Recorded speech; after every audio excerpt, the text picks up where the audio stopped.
merci. Essayez de vous connecter, hein, c'est la deuxième partie. Le fameux quoi qu'il en coûte que le président de la République, Emmanuel Macron, est allé emprunter à côté en Allemagne, alors que ce sont deux pays dans deux situations différentes. Nous ne sommes pas confinés. Là-bas, c'est le confinement. Et donc, on ne peut pas continuer à foison comme ça, de dépenser sans compter parce qu'il y a une crise. C'est tout le contraire. Quand il y a une crise, on pense à l'épargne parce qu'on ne sait pas ce qui va arriver demain. Et donc, je n'ai pas très bien compris cette notion. Elle est peut-être allemande, le quoi qu'il en coûte. Donc, j'attends que les gens viennent suivre cette intervention utile parce qu'il s'agit quand même d'une crise sanitaire qui secoue les économies du monde. Et donc, c'est là qu'on attend l'acteur politique, cette campagne de vaccination. Donc, c'est beaucoup de choses. Et donc, j'ai aussi suivi Madame Lagarde, même si souvent je n'ai pas partagé, en tout cas sa façon de faire. Et venir dire, en tant qu'ancienne ministre de l'économie, et qu'il faut faire attention parce que les dettes se remboursent effectivement. Lorsque j'avais fait cette notion sur le bidet des ménages, exactement l'État, c'était un agent économique qui doit aussi avoir ce fonctionnement.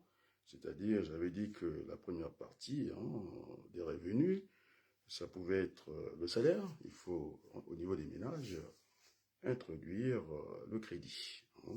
Après, au niveau, en tout cas, des ressources, de recettes, qu'on appelle des ressources d'un ménage, vous avez en deuxième ligne ce qu'on appelle le crédit et puis plus l'épargne. Bon, enfin, ce sont des notions que j'ai déjà élaborées ici, et donc, le quoi qu'il en coûte, peut-être ça va marcher en Allemagne, et que l'argent de l'État, comme disait Jacques Chirac, non, comment on l'appelle, Nicolas Sarkozy, devait être dépensé intelligemment. Chaque euro du français.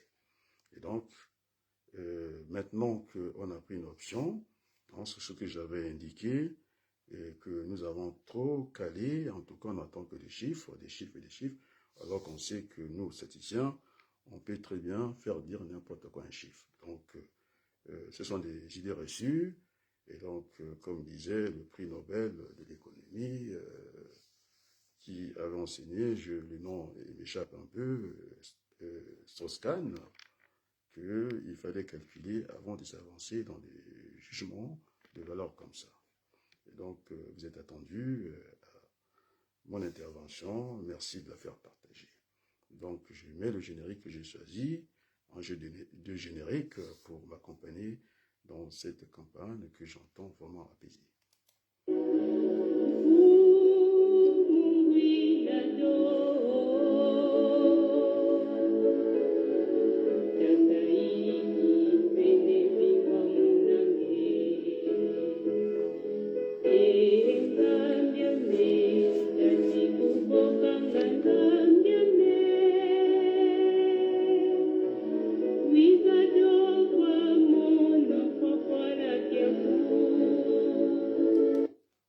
Et donc, vous avez compris que ça ne se joue plus au niveau seulement de mon département, ça dépasse même ma région de Hauts-de-France, parce que finalement, quand vous avez vos idées qui sont reprises par les autres, des grands tribuns comme Jean-Luc Mélenchon, qui vient chasser sur les terres d'Adrien Babaloukou la planification stratégique, c'est ce que j'ai expliqué, que finalement, on a perdu beaucoup de temps à organiser le débat, c'est-à-dire que la gestion d'un pays sur des prévisions, des saisonnalités, et que j'avais dit qu'il fallait protéger, pour protéger un modèle de prévisions économiques. Bien, ce sont des ajustements mathématiques, nous avons besoin des mathématiques, mais là, telle que la crise, elle est venue par surprise, et donc c'était en tout cas à celui qui avait la main régalienne de ne pas trembler, parce que Mitterrand l'a montré qu'on pouvait aller à contre-courant.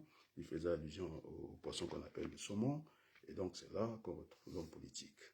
C'est vrai que je reçois des notifications de Emmanuel Macron, je fais partie de son panel, mais avec une grande déception parce que j'avais souhaité le rencontrer pour parler de cette économie partagée, de parler de cette Afrique francophone avec une certaine convertibilité de la monnaie, alors que, vous voyez, que mes idées, hein, c'est vrai, à force, comme cette chercheuse qui nous a mis l'ARN messager, c'est s'avère qu'à force de patience, de ténacité, aujourd'hui, elle fait en tout cas la une du monde. Donc, c'est mon cas.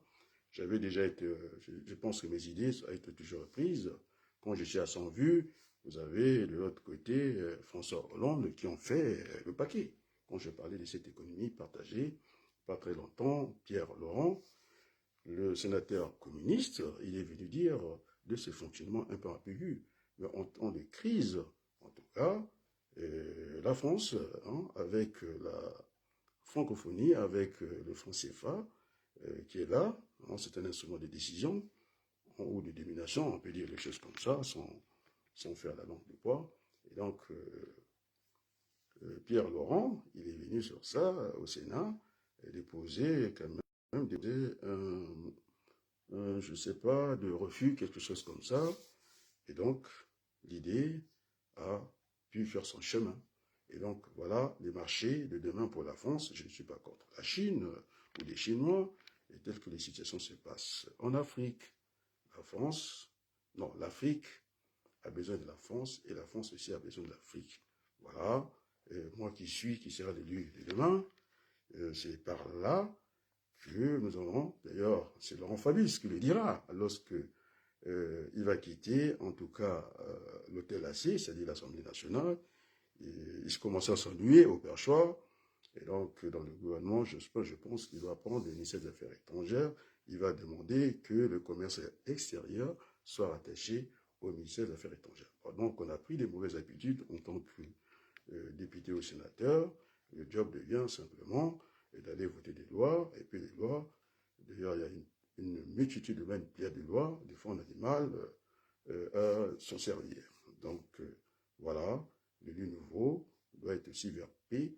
Et donc, voilà, hein, les marchés de demain qui nous regardent pour... Ce sont des débouchés, parce que ça va se faire à certain moment. Cette crise de pandémie, c'est ce que je disais, elle va frapper les ménages, elle va frapper les petites entreprises qui n'ont pas une trésorerie solide. Donc, c'est là dont nous conduire à ça. Donc, je pense que les peuples de France, hein, je parle, ceux qui sont dans mon département, ils peuvent me faire confiance. Je suis quand même ancien candidat à la députation française sous le maillot du Parti radical de gauche. Vous avez vu l'échange que j'ai avec Pierre Jouvet, c'est le porte-parole du Parti socialiste. Je suis allé voir M. Villemin. Je pense que le changement, c'est maintenant. Il faut changer, il faut changer. Et le changement ne peut pas attendre. Et donc, chacun doit faire son effort pour l'alternance politique dans ce pays. Je vous remercie et je mets encore mon générique pour poursuivre. En tout cas, il y a très longtemps hein, que j'ai fait des directs, j'aime ça. Et puis, comme disait Laurent Fabius, la politique doit être dans vous, hein, comme une âme. C'est pas de venir lire facilement des discours comme ça. On sent qu'on est à côté de la chose, on ne le vit même pas. C'est un sacerdoce et nous devons être utiles. Servir, moi, mon engagement, c'est de servir les autres parce que je sais que c'est une humanité difficile. Il y a tellement des injustices et donc il faut des hommes, des tribuns comme Mélenchon, des barytons comme nous autres pour changer le monde et le monde a besoin d'être changé. On a entendu hein, pendant cette pandémie hein, des thèses des complotistes et de non-complotistes. Voilà le débat. Et quand on est dans ces grands débats-là, eh bien, il y a beaucoup des hommes politiques qui ont pris la clé des champs. Et donc, je reviendrai un petit moment de musique. Merci beaucoup.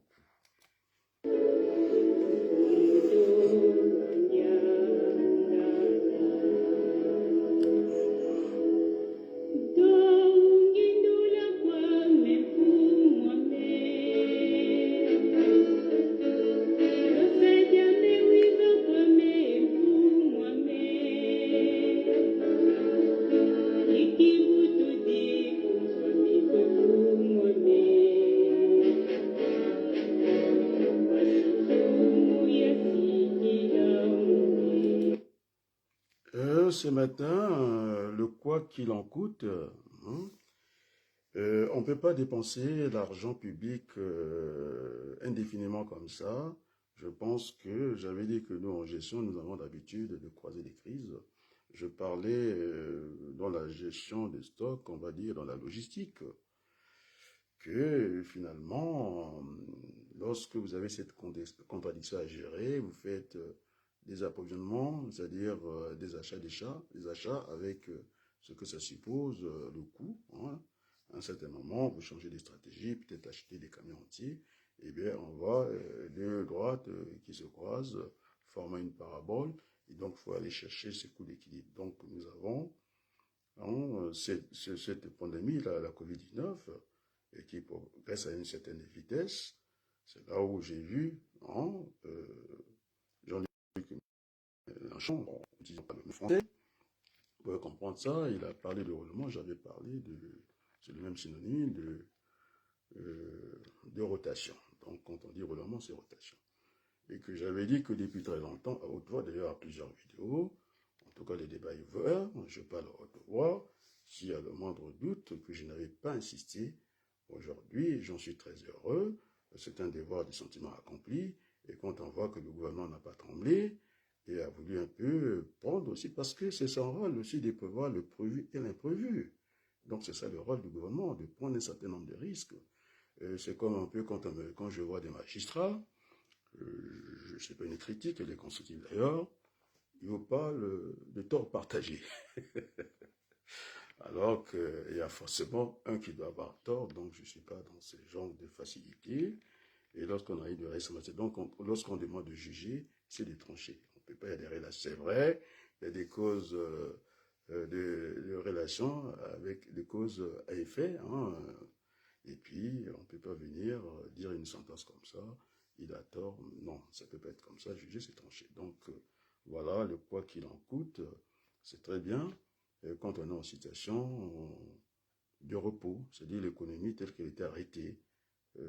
Mais quand elle est en mouvement, on ne peut plus continuer comme ça parce que toutes les économies du monde essaient de repartir et que la garde, en tout cas, elle est venue pour dire faisons attention avec cette théorie nouvelle qu'on a été empruntée par les Allemands. Les Allemands savent se ressaisir, nous n'avons pas le même fonctionnement. J'ai pris par exemple l'exemple de l'enseignement.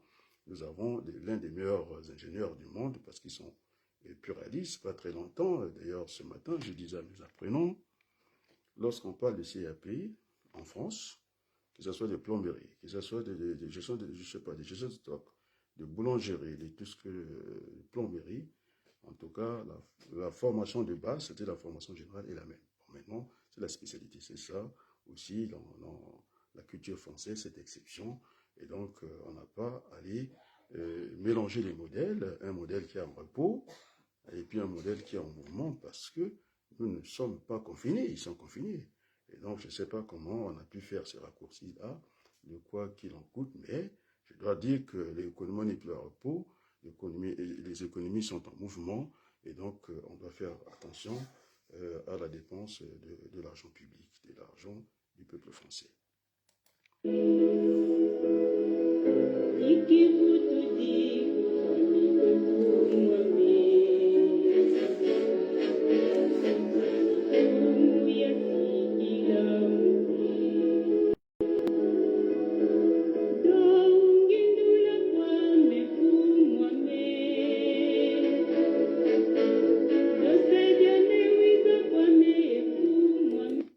Oui, quoi qu'il en coûte.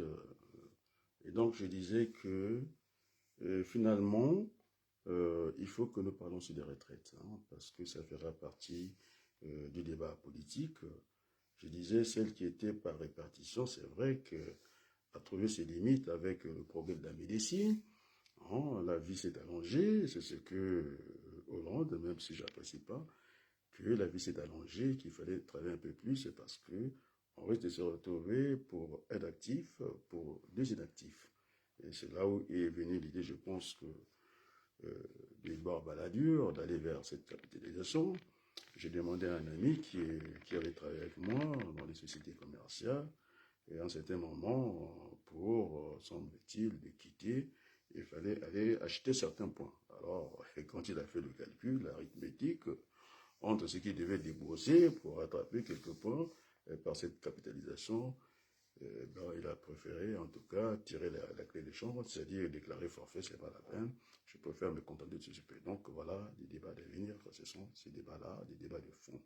Hein, quoi qu'il en coûte, bon, ou quoi qu'il en soit, ou bien quoi qu'il en soit, non, ne nous amène pas à un débat sérieux d'économie. Donc, il s'agit d'un portefeuille à gérer, et donc c'est pourquoi j'avais dit que à un certain moment, on pouvait mourir si ce n'est pas de la Covid-19. Il y a aussi la famine qui nous guettait. C'est ça où j'ai parlé de l'économie réelle. Donc la finance n'a d'intérêt que sa force. On a vu quand il y avait les Deutschmark, une économie forte donnait une monnaie forte. Et donc, de toute façon, on ne peut pas continuer, hein, il ne fallait pas continuer à bercer d'illusions simplement les Français. On pouvait rester à la maison, quoi qu'il en coûte. Mais il y a un stock, c'est-à-dire quand vous êtes en gestion, il y a un stock réel, la nourriture qui est en train de s'épuiser. Après, au niveau, en tout cas, de la nomenclature du commerce, il y a eu un arrêté du côté du gouvernement, ce que j'ai appelé la pédagogie, à confondre quand même des produits de première nécessité et puis de parler des produits essentiels. En fin de compte, tout est essentiel. Hein? Quand on parle de produits de première nécessité, de grande consommation, ou simplement des produits courants, il y a le côté alimentaire, il y a le côté non alimentaire. On a besoin d'avoir des dents, on a besoin de se raser, et donc tout ça, c'était une confusion générale, surtout que la nomenclature du commerce existait. Et donc, c'est là où Adrien Abalokou hein, va entrer sur ces terres, va en tout cas surfer sur ces terres de la planification, parce que je suis quand même économiste, je suis un économètre, j'ai fait la prévision, et puis la planification stratégique, je pense aussi hein, que finalement, il y avait des modèles qui existaient, et donc il fallait faire coexister cette pandémie à la production, parce que nous avons besoin de l'économie réelle. Parce que s'il n'y a pas de stock, on allait quand même mourir de la famine, de faim.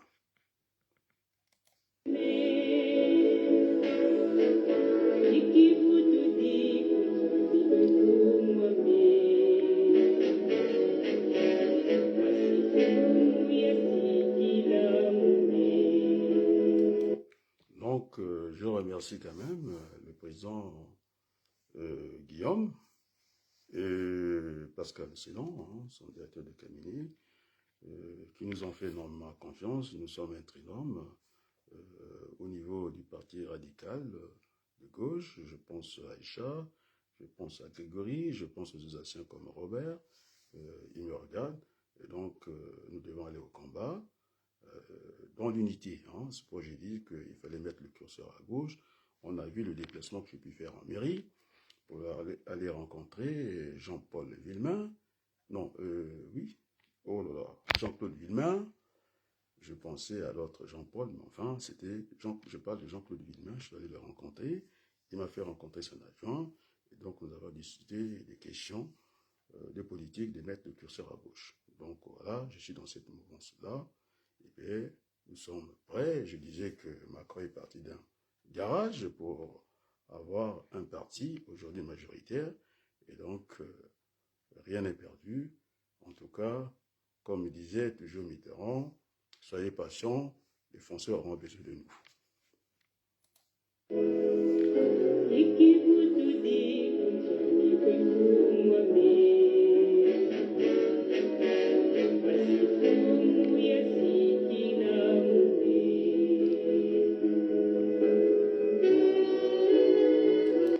Très sincèrement, je vais affronter le suffrage universel, je ne vois pas de raison. Et je voudrais aussi dire à Obono, hein, le député de Paris, en tout cas, tiens bon courage. Elle a montré le chemin. On ne peut pas continuer seulement à apporter de l'eau. Je pense qu'avec un tel engagement, que ce soit, je suis un binational, on voit très bien que j'ai envie de servir les deux pays. Pourquoi pas le reste du monde, je parle de l'humanité. Et donc, je vais affronter le suffrage universel. Je sais que ce n'est pas encore gagné. vous pouvez imaginer les relations qui sont les miennes, que ce soit j'étais soutenir une candidature en montrant ma vue avec le champion du monde de la boxe, et il y a aussi le côté de Beauvais, le président de la chambre de commerce qui de temps en temps vient jeter un peu, vient regarder un peu ce que je fais, ce que j'ai dit. Bonjour Las, oui, je suis lui de la chambre de commerce. Vous avez aussi mes anciens amis, en tout cas, de la France Insoumise. En tout cas, si à gauche, je peux vous nourrir des amis, Monsieur Peu, je le connais très bien, que ce soit les Braouzek, c'est des gens que je connais très bien, et je pense que on peut me faire confiance à ce niveau-là, parce que le parti radical a fait, je fus candidat à la députation française, je pense que les radicaux, ils doivent maintenant rentrer dans la bataille, et les batailles non engagées ne seront jamais gagnées d'avance. Et donc, nous allons proposer à nos amis qui sont à gauche, que ce soit les écolos, que ce soit les socialistes, voilà, une candidature sûre. Je ne suis pas pour le cumul de mandat, et que les discussions telles que je les ai assistées dans notre département, ça tourne en rond, ou bien avec Mme Pécresse, en tout cas, que ce soit l'Île-de-France, que ce soit le Haut-de-France, c'est la France. Oui, c'est vrai que nous aurons à discuter ce fameux TGV. Il faut qu'il y ait le TGV, parce que la vitesse, on en a aussi besoin. Et donc, il y aura du donnant-donnant. Et c'est ce que je voyais, le député de l'actuelle majorité, qui est allé visiter un vieux bâtiment, un vieux pavillon, et puis nous dire non, il faut qu'on voit des crues. C'est ce que disait d'ailleurs Jean-Claude Villemain, je pense que je ne le cite pas à tort. Une ville, quand il n'y a pas de grues, c'est une ville morte. Donc, nous avons besoin de mettre quelques bâtiments ici pour décongestionner Paris. Et donc, ce serait un échange gagnant-gagnant. Voilà. Et puis, lorsque vous aurez des députés comme nous autres, on ira chercher des débouchés ailleurs. En ce moment-là, il y aura une autre discussion avec l'Île-de-France.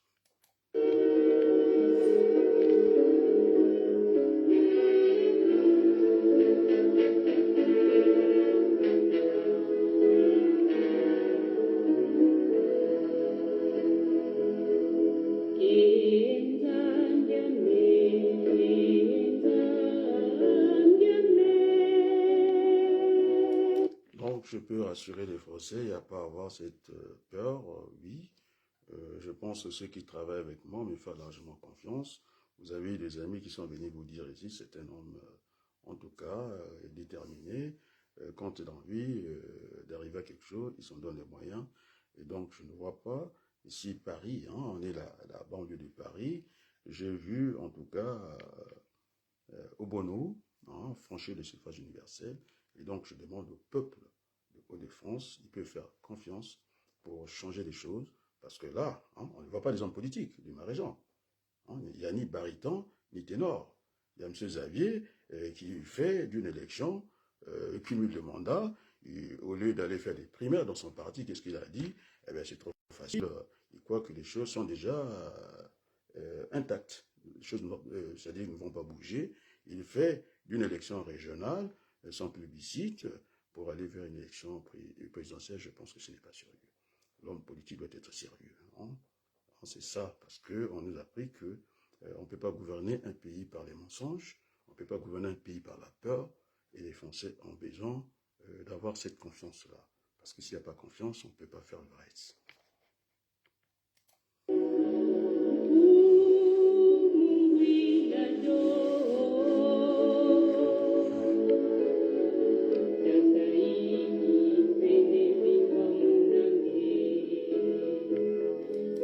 C'est terrible comment on peut confondre une élection régionale à une élection présidentielle, c'est-à-dire majeure, alors quand on parle d'une élection présidentielle, c'est la rencontre d'un homme avec le peuple. Alors donc c'est confusion des gens, et donc ça ne doit pas, et c'est maintenant ce pourquoi je demande aux hommes de gauche de ne pas faire un sprint, moi je n'en ferai pas, il faut qu'on commence le débat maintenant parce que tout le monde est dans les starting blocks, et donc je ne pouvais pas me soustraire à ça.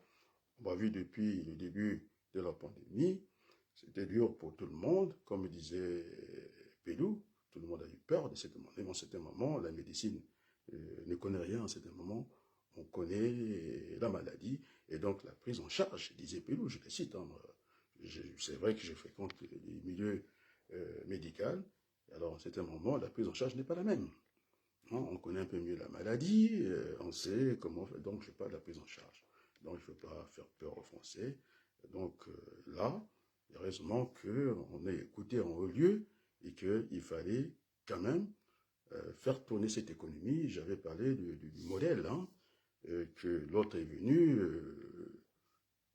bien amendé, parce qu'il faut quand même reconnaître, c'est un grand tribun quand Jean-Luc Mélenchon pensait d'affaires qu'il appelait qu'on devait aller par roulement. Oui, mais c'est ce que j'ai dit, on ne peut pas. Et comment on peut expliquer, ce soir je suivais, au niveau des hommes de la culture, dans un musée, et c'est quand même espacé, alors qu'on est bien confiné dans les transports en commun, et donc c'est là où est la contradiction. Donc, c'est pourquoi j'avais proposé ce modèle par roulement, c'est-à-dire par rotation, de façon de faire tourner toutes les économies, et donc on ne peut pas continuer avec le quoi qu'il en coûte, alors que toutes les économies sont réparties, donc il n'y aura pas de cadeau. Oui, à l'arrêt, je dis bien à l'arrêt, l'économie française est solide. Elle a montré, avec la réduction du temps de travail. Et donc, nous avons quand même une longueur d'avance sur la transition que attend le monde entier. La transition écologique.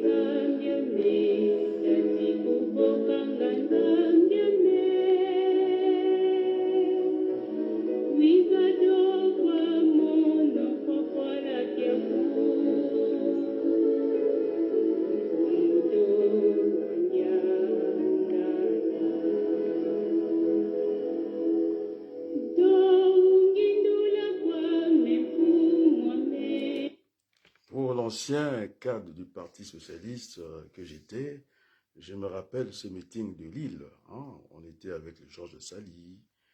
Je pense, je ne sais pas s'il était avec nous, le défunt Éric Montès. J'étais dans les premières loges, pas très loin. Et quand Mitterrand appelle ses amis, Lionel Jospin, il appelait comme ça. Donc j'appelle Robert Boin, j'appelle Aïcha, j'appelle Grégory, les radicaux, vous n'avez pas à vous gêner. Maintenant, il faut prendre le train au départ et dans le train en marche. Et donc nous sommes là, nous existons, nous apporterons notre partition. On nous connaît dans la ruralité, le parti radical, laïque. Et donc, il n'y a pas à plus se dire, à se poser des questions. Alors, toutes les citadelles sont prénales. J'ai parlé des aviers qui confondent les échéances. Et donc, debout, il faut qu'on aille au combat. Le combat politique, c'est un combat d'échange. On n'appelle pas, d'ailleurs, on n'est pas ennemi en politique. Nous sommes des contradicteurs. Et donc, je pense à Mitterrand quand il disait, quand il y avait ce raté d'une élection, il avait dit, ne vous inquiétez pas, les Français feront recours à vous. Telles que les choses sont engagées maintenant, je ne pense pas que les choses sont encore à l'état. Je pense que c'est le moment est venu et d'aller au combat, il faut qu'on aille au combat politique. Et moi, j'entends quand je parle de combat politique, nous sommes des contradicteurs et apaisés. C'est pourquoi j'écoute cette musique douce mêlée de combat, de conviction.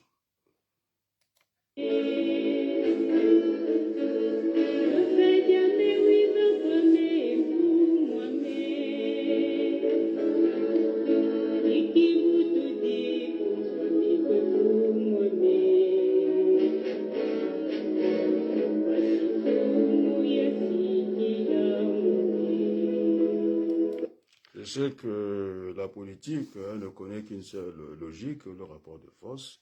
On m'a vu m'engager, bien que je n'étais pas sur la même liste que Jean-Claude Villemin. Je pense qu'on s'était croisé à la gare quand il m'a dit, mais à toi d'avoir le dernier mot pendant cette municipale. Je les avais croisés, j'ai rentré de mon travail. Il y avait en tout cas des insoumis de l'autre côté, et puis il y avait l'équipe à Jean-Claude Villemin, tout le monde nous a vu à la gare, et donc c'est dans cet élan que je pense que tout est possible. Donc je pense qu'on peut me faire confiance, ça serait dommage, tel que j'ai vu les choses, c'est plat, on discute de rien, des amis qui sont à droite, c'est des invectives toute la journée. Je pense qu'il y a des entreprises qui sont en train de mourir pendant cette crise sanitaire. C'est à cela qu'on doit penser. Et donc, je m'engagerai sans dispersion, un seul mandat. Donc, les échéances sont là. C'est maintenant à gauche de voir hein, comment est-ce que nous allons engager cette bataille. Bon, maintenant, si ce n'est pas possible, bon, on sera tenté, ça serait dommage, à des primaires. Ça peut pas être autrement. C'est ça. La politique est une chance et ça ne peut qu'être comme ça. Et donc, je suis déjà prêt. Je suis dans des starting blocks, comme tout le monde, puisqu'on parle des échéances de 2022, c'est-à-dire la présidentielle. Et donc, on ne peut pas rester comme ça, hein, dans nos maisons, tranquillement, et venir au dernier moment avec des échappes tricolores, faire des sprints. Non. Les Français ont besoin d'un débat nourri, hein, intéressant, d'un bon niveau, pour pouvoir les faire confiance. Parce qu'on a dit, ça c'est la Covid-19, il y en a d'autres qui vont arriver. Il faudrait que l'homme politique soit un visionnaire. C'est pourquoi j'ai parlé, quand j'ai parlé de cette économie partagée, je parlais du fonds, de la zone fonds et du fonds CFA. Donc, je dis merci à Pierre Laurent hein, d'avoir signalé cela à l'Assemblée nationale. Alors, c'est une motion de rejet. Voilà, c'est le mot que j'ai cherché, l'avoir pensé, et parce que l'Afrique hein, a besoin de la France a besoin de l'Afrique. Donc, c'est comme ça que nous devons travailler pour élargir, puisque le gâteau, le marché, et c'est du gagnant-gagnant. Et donc, comme Mitterrand, je parle de la balle, c'est maintenant ou jamais. Il faut, c'est la démocratie. Il faut imposer la démocratie comme l'avait imposé quand il y a eu cet écoulement du mur de Berlin. Mitterrand a dit, c'est démocratie ou rien. Et donc, il faut que nos partenaires, qui sont des Africains, hein, une population jeune, j'ai vu le président du Sénégal, même si ce n'est pas un grand démocrate, qui a dit à un certain moment, il faut peut-être inverser l'immigration. Et donc, quand on a vu, j'ai vu le chemin de fer, j'ai vu l'aéroport, ça n'a rien à voir avec ce que je vois dans mon pays. Je suis tellement triste de voir l'état de la capitale de la France libre, hein, en lambeaux. Et donc, c'est pourquoi le binational n'a pas eu, donc je ne pouvais pas participer à un semblant d'élection. Je pense qu'il y a un peuple qui se de l'autre côté. Je ne suis pas contre l'actuel président, mais je pense qu'à un certain moment, il faut limiter quand même le mandat politique. Il faut le limiter. La politique ne doit pas devenir un job à vie ad menam aeternam. Donc, il faut savoir passer la main, il faut savoir quitter les choses avant que les choses ne nous quittent. Et donc, je plaide, bien sûr, semble-t-il, les choses sont engagées. Mais après, ou bien c'est pas trop tard, d'engager le dialogue dans ce pays. C'est la France. Le Congo, c'est la France. C'est la capitale de la France libre. On ne peut pas laisser comme ça. Quand vous avez dans des pays comme l'Afrique, vous avez cette fuite de la main-d'œuvre. Bon, de la matière grise. Et quand c'est suivi de la main-d'œuvre, c'est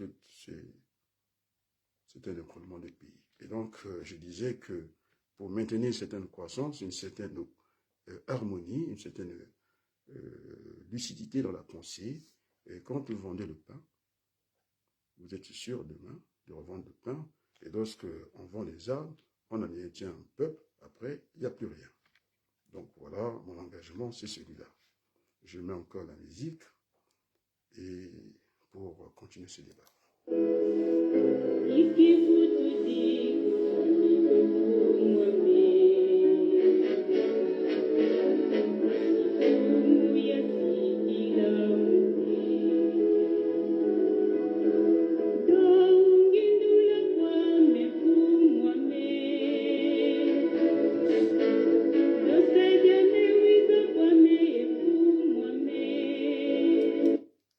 Pourquoi je ne serais pas élu par les Français? Ils l'ont fait à Paris avec Obono.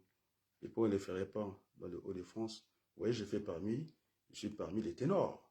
En dehors des aviers qui a déjà confondu l'élection. Il ne veut pas faire des primaires à droite, une régionale pour en faire un candidat à la présidentielle. Je pense que c'est malhonnête, ce n'est pas de la politique ça. La politique est une chance, nous devons avoir une certaine cohérence.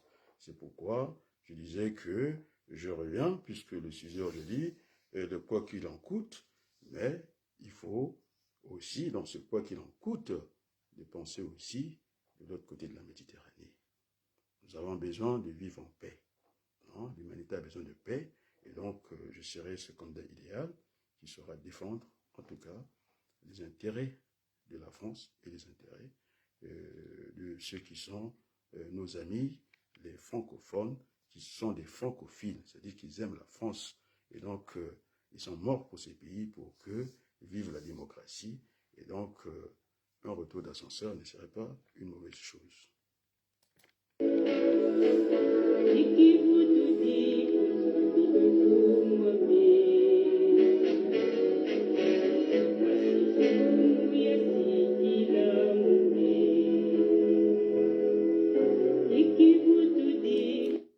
Donc, c'est vrai que je reçois des notifications du président Macron, j'en étais déçu.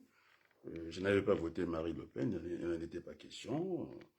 Et donc, quand j'ai cherché à rencontrer le président Emmanuel Macron pour lui parler des nouvelles relations entre la France et l'Afrique en son début de mandat, j'ai eu une porte fermée. C'est vrai, je reçois des notifications, je suis un démocrate.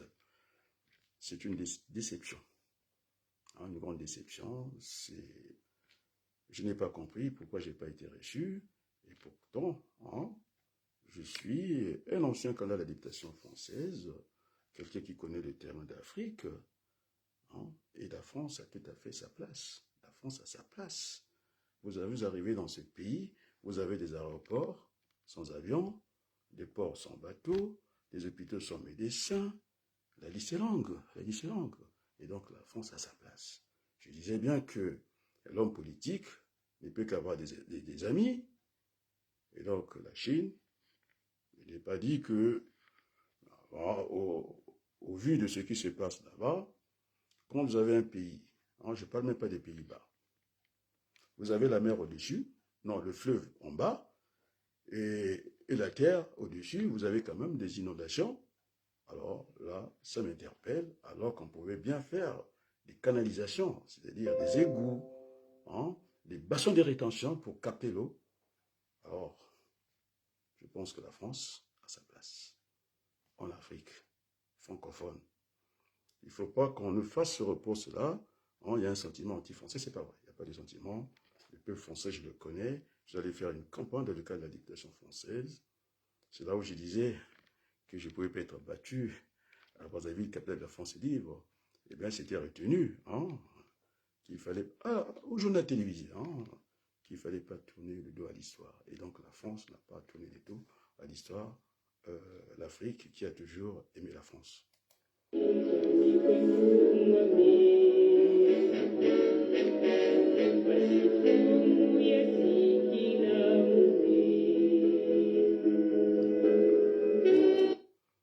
Bon, je pense que j'ai essayé depuis très longtemps, je n'ai pas fait de direct.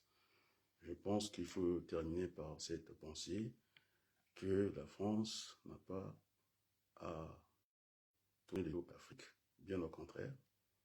Et aller dans cette économie partagée, c'est encore quelque chose que j'avais lancé. C'est là aussi mon désaccord avec François Hollande. Il avait bien compris ça, mais aujourd'hui, la crise est là. Il va nous montrer qu'à un certain moment, eh bien, l'économie, ce sera de chacun pour soi. Les Américains sont déjà en route, tout le monde doit se mettre en route, en mouvement, j'allais dire. Donc, je pense que l'Afrique peut servir de débouché pour la France parce qu'elle est attendue. On a vu la Chine, ça n'a rien donné. Quand on appelle l'addiction d'eau, l'eau potable, qui vous sort avec la couleur des urines, mais on a besoin de la France, que ce soit en médecine. Bon, c'est vrai que l'Institut Pasteur aurait dû faire mieux. Ça a été un regret pour celui qui a la double nationalité. Bon, dès que partie remise, parce que j'ai appris, hein, c'est M. Jean-Claude Béba qui m'a envoyé, semble-t-il, ça bouge en France, je ne sais pas, ils ont trouvé quelque chose avec le nez qui peut aller rapidement, en tout cas anéantir ces virus. Donc j'ai toujours cru en la France. Alors, j'attendrai que le jour où je serai élu dans ce pays pour entonner la Marseillaise. Elle résonne chez moi, ma mère la chante, elle la connaît, des fois en comble, elle résonne dans mon corps, mais j'attends que ce jour-là, que j'aurai le suffrage des Français pour servir à la France, hein, et puis le reste du monde, je sous-entends l'Afrique. Voilà, sur ce mot-là, que j'entends terminer, que la France ne tourne pas les dos en Afrique, et je parle, hein, aux élus, au peuple de Hauts-de-France. Vous avez vu, que ce soit la chambre de commerce. Moi, j'ai vu d'autres départements aller chercher, hein, des marchés ailleurs, hein, faire de verre-pied. Alors, quand on rentre dans notre région de Hauts-de-France, c'est la polémique, des polémiques vaines qui n'apportent rien. Et quand je prends la ville de Cray, allez voir ces plats, il n'y a que des insultes en longueur de journée. On ne pense même pas, hein, d'aller démarcher, hein, de devenir des verre-pieds. C'est ça que nous devons faire. Et je ne pense pas que les Français auront à me refuser ce suffrage-là. Donc, je suis parti pour un seul mandat. Et puis, en tout cas, derrière moi, les chefs d'entreprise, le peuple de Hauts-de-France, ils peuvent compter sur moi. Et donc, notre avenir, c'est aussi l'Afrique quelque part. Et donc, nous n'avons pas l'intérêt de tourner le dos en Afrique. Merci beaucoup.